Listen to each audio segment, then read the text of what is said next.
よし、ネプテューヌ。今のうちに逃げるぞ。私の名前。私から離れるなよ。怖え、死んじゃうかと思った。みんな逃がしちゃダメだよ。えいえいあー。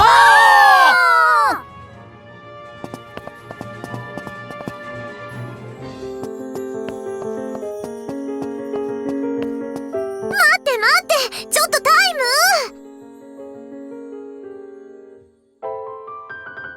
ダメだ。もう少し離れないと。いや、無理。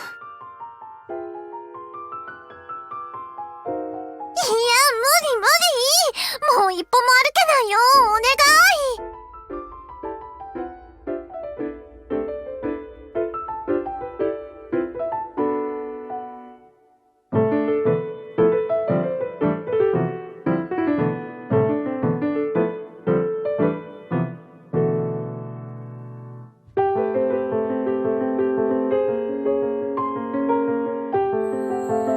やれやれ。まあここまで来ればひとまず大丈夫か。疲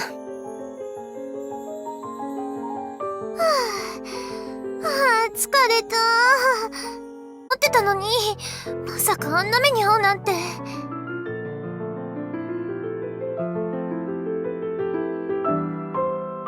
これも勇者の宿命か。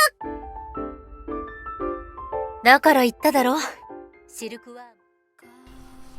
Hello everybody, and welcome to a video looking at yet another Idea Factory game. They're certainly pushing them out at the moment.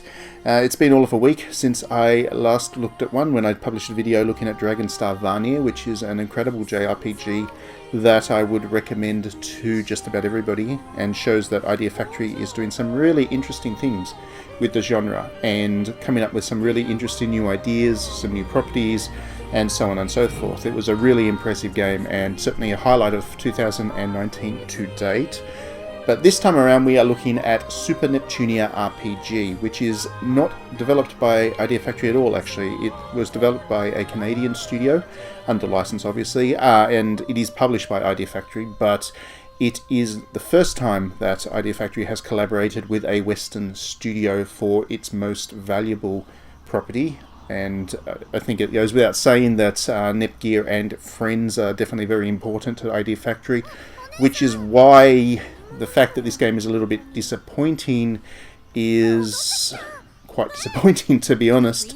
It's not the game that I wanted. I think that it's not quite the game that fans of the Neptunia franchise will kind of really latch onto as a bold new step for the franchise, and it's not. I don't think this game is going to be remembered. I will say from the start though that I think it plays nicely. It is a nice little game. It's a very simple 2D platform RPG. It has a very simple but elegant combat system. It's a little bit grindy in terms of both the backtracking. You go over the same environments quite often, and also the combat itself becomes quite grindy after a while. It never really expands upon itself in any meaningful way. And while you do get some new abilities, especially to help you with the 2D platforming side of things, so it almost behaves like a Metroidvania where things are locked off from you to start with, but as the game goes on you kind of are able to progress through them. It's also not handled nearly as well as in a lot of other Metroidvania titles. The platforming is nice, but very 101, and the mechanics of the platforming are a little bit floaty for my taste, so I never felt like it really stood up as a platform game. While the RPG side of things is nice, like I said, and it's a little bit grindy, but it is an elegant and entertaining system. There's a little bit too much repetition in enemy designs, there's not really much tactical depth to it, and the interface for it is quite poor. Every time you want to use an item, for example, you've got to bring up this clunky menu, which doesn't quite work as well as you would like. So those are negatives, but they don't inhibit the overall enjoyment of the game, and it certainly has a lot to really enjoy just as a game in its own right. The environments are really gorgeous. I'm a real sucker for 2D JRPGs when they're done well. I was a huge fan of Child of Light, for example. Ubisoft's UbiArt framework was absolutely spellbinding, and I thought that was an amazing game. I think that this game gets the environment design really well done. It's a really gorgeous game on the eyes. The character animation is very nice, and it moves fast enough that you never get a chance to get bored. It's not the deepest narrative by any means, and we'll talk a little bit more about the narrative later because it's my biggest problem with the game, but the narrative on the plus side does move quite quickly, and you never get a chance to get too settled and too stuck into the grind. So I think on all of those levels the game works. It's a nicely developed game, and I think if it didn't belong to the Neptunia franchise I might be a lot more partial to it, but that's kind of the real problem with this game, and it's really unfortunate because I think the developers were genuine in their attempt with this, and I think that they've done a really good job, and I can see while I'm playing that they're clearly fans of everything to do with Neptunia.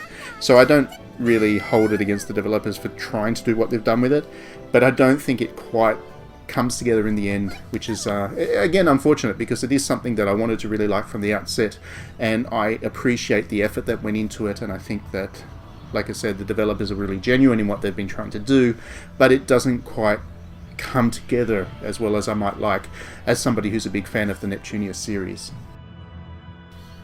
See, the problem with Neptunia when it comes to this game is that Neptunia is such an inherently Japanese game.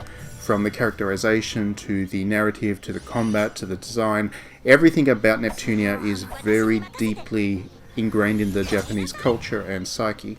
And I think that the Western developer, the biggest problem that this game has by a long way is that the developer has not really understood that. Now, there's plenty of other examples of Japanese developers who have created stuff that is comprehensible, I guess, to the West. For example, you've got Goichi Suda and Yoko Taro as two great examples of game directors who create games that are very inherently Japanese, but when it comes to replicating what makes those games so great, Western developers can kind of look at it and say, yeah, we understand that. So I would imagine, for example, that Goichi Suda's games would be, you'd be able to do them in the Western context as well. And in fact, Goichi Suda has worked with Western developers in the past, so Lollipop Chainsaw being one of his best examples. He actually worked with the director of Guardians of the Galaxy, James Gunn, to make that game. It wasn't just his work, it was this mix of Japanese, it was a very Japanese aesthetic, a very Japanese type of characterization, but it was something that was so surreal and did the surrealism in a way that a Western audience could understand, so James Gunn could be kind of involved with it. The problem with this game is that Neptunia doesn't really have a point of comparison in the West. When people say, for example, that it's a comedy JRPG, because it is, it's a very funny JRPG. All the Hyperdimension Neptunia games, for example, are all very amusing JRPGs. So on a very basic level, it is a comedy JRPG. But comedy is something that is very cultural and very difficult to translate from one culture to another. And Canadians and Americans have a very different sense of humour to the Japanese. That's not to say you can't appreciate it. And I'm a Western guy myself, and I have a great deal of I take a great deal of entertainment out of Japanese comedy, so I can appreciate that. But there's a great difference between appreciating a country's or a culture's comedy and sense of humour and actually recreating it. I think that's the biggest problem immediately with this game. The developers have tried to create a comedy JRPG, but their sense of comedy is inherently and culturally different. And that really flows through into the game. These characters don't really feel like the Neptunia characters that I love from the Hyperdimension Neptunia series and all those spin-offs. They feel like different characters, fundamentally. And that's really, it took me a long time to really resolve that and to kind of be able to push through it, that the Neptune that I was seeing on the screen in front of me is a very different Neptune to all the other Neptunes that I've played with in previous games.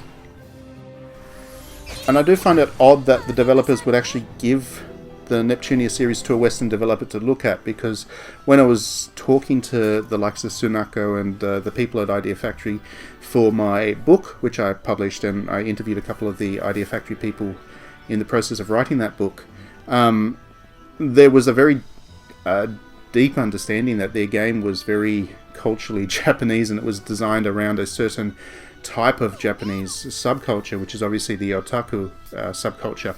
Basically, this game was made for the Akihabara crowd, and the developers recognize this, the publishers recognize this, at a business level, Idea Factory recognizes this.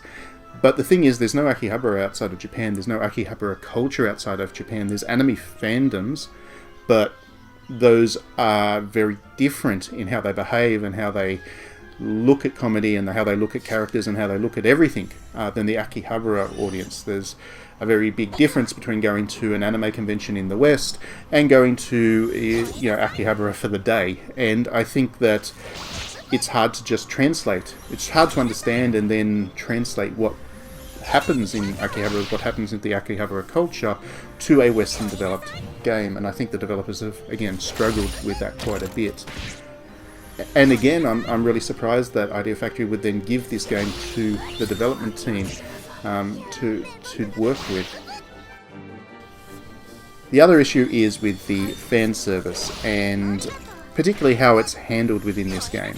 Now, Hyperdimension Neptunia is very well known for its fan service elements, and of course, Idea Factory as a company is very well known for its fan service as well.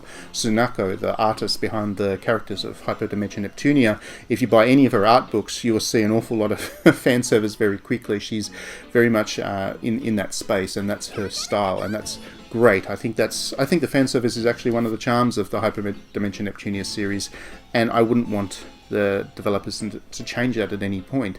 Unfortunately, they have kind of changed that in here. There's not as much fan service, and I don't have an issue with that. Like, if the developers want to create a more or a less fan servicey kind of title, then that's great. I think that's experimenting with the characters and seeing what else they can do with them. I don't have a problem with that, but it's where there is fan service in this game, where there are elements of fan service, when there is a cutscene where there's an upskirt or something like that. The way it's handled in this game doesn't feel particularly right. It doesn't feel particularly comfortable. It's because it's firstly because it's quite sparse. When it comes up, it feels like it's just thrown in there out of some kind of sense of obligation. And the very first scene, I guess, where Neptune kind of picks up a weapon and fights an enemy for the first time, there's a cutscene where there's a low camera angle and you get to see her panties and all that kind of stuff. And then you don't have another fan servicey element in the game for a very long time after that. So when the next example of fan service kind of shows up, it just looks odd in the context of the game. It feels like this is a developer that wanted to make something that didn't have fan service, but felt like they needed to throw some in to appease the audience as such. And it doesn't work. If you're not going to ingrain fan service within the context of the game, if you're not going to make it about the fan service, then you're going to lose a lot of the context, and that's where the issues with fan service really start to turn up. What was great about Hyperdimension Neptunia was that it used fan service as a theme, as a motif, as something to tell part of the story and to create some of the discussion around the game. This game just throws fan service in there as a point of obligation, and then all of a sudden the feeling that these characters have been objectified and all that kind of stuff, that's when they come through. And it's not... I didn't find it particularly enjoyable or interesting this time around, so this game lost a little bit of its... I guess its identity as a Neptunia game as a result, unfortunately. Now in the footage you're seeing the first couple of hours of the game, about the first 4 or 5 hours of the game that I kept a recording of. I didn't want to show any further than that because I do think the environments and the settings are so gorgeous that enjoying them is a big part of the game's appeal, and if you are going to buy into this game and if you're going to have a good time with it, then getting to see each place in the world for the first time is a big part of that appeal. So I didn't want to spoil any of that, and of course I didn't want to spoil the narrative. Not that the narrative really does much in this game, but I still didn't want to kind of ruin it on you. I think you can probably get a sense from it of what the platforming's like, what the action's like, what the characters are like, and all of that kind of stuff. And once again, I feel like this is a very well designed game on a very basic level, and if it didn't belong to the Neptunia series, I think I would enjoy it. I don't think it's a game of the year kind of contender by any means. I don't think it plays like one, But I think the developers have done enough to make it interesting and enjoyable for what is a fairly short JRPG. Thankfully, it's not too long. If it was too long, then it would become draining at the top of everything else. And, you know, even games like Persona struggle when they're that long. I don't think this game could have got away with that by any means. But I think it's the right length. I think the ideas behind the gameplay are there. I think the intent's there. I think the artists are particularly well talented. And I think the animation is great. So there's a lot to actually like about this game. The only problem is it has that ugly contrast with its property. And while I know that this game was developed from the start to be a Neptunia game, it's not like they just took the Neptunia license and kind of tried to shove it into an existing game. That didn't happen. But nonetheless, it definitely feels like that's the case. It feels like there's a disjoint between the characters and the everything we love about Neptunia and what the game actually offers. So it's a little bit of a misfire for me, unfortunately. It's not any reason. I think there's no real reason that I haven't enjoyed my time with this game other than simply it feels like it was an experiment in giving a Western developer a Neptunia title to work with, and there's a little bit of a misunderstanding, I guess, about how those games work. So yeah, give it a go still if you're interested in the series. It'd be interesting to hear your thoughts as well in the comments and all of that kind of stuff. Thank you very much for watching. Please do back me on Patreon if you enjoy my videos. I know this one is a little bit of a negative one, but I did still enjoy it, and I do have a review going up on digitaldownloaded.net soon enough as well, so you can get more detailed thoughts about my game, about my time with the game there. So thanks again for watching, and we will see you at the next one.